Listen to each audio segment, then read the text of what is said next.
Hi, welcome to the second video of the Logic Gate series.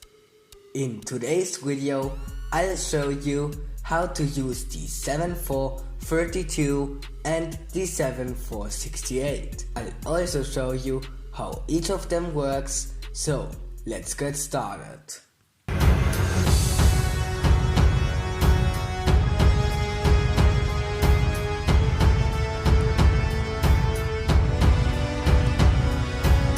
Let's start with the 7486 IC. The 7486 is an exclusive OR gate IC. However, what exactly is an XOR gate and how does it work? It's a logic gate where the output is high if one input is high, but not if both inputs are high. Let's check how the 74HC86 IC works. In this datasheet, you can see that each input gets inverted first, which means if the input is high, the output is low, and if the input is low, the output is high.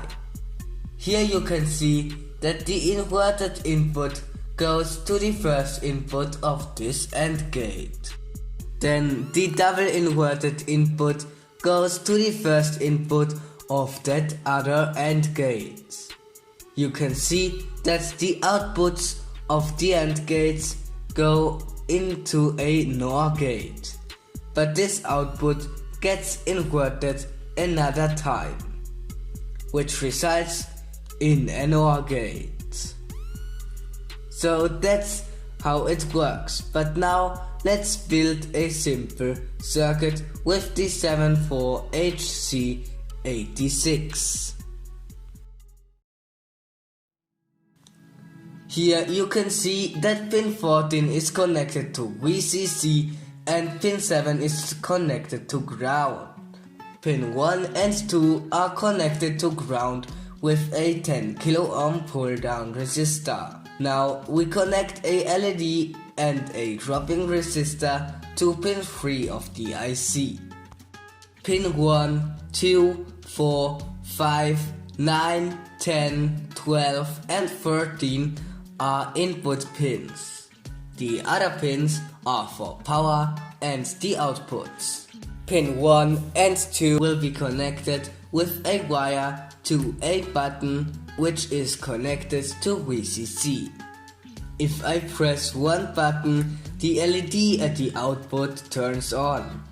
But if I press both buttons at the same time, the LED turns off. Let's go on with the 7432, the OR gate IC. How does an OR gate work?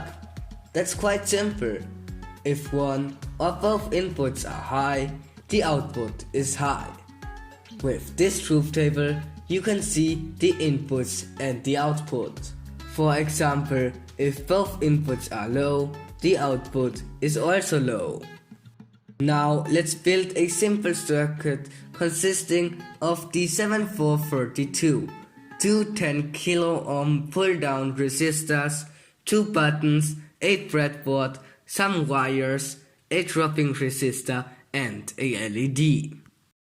First, you have to connect the power to pin 14 of the IC. Then, you connect ground to pin 7.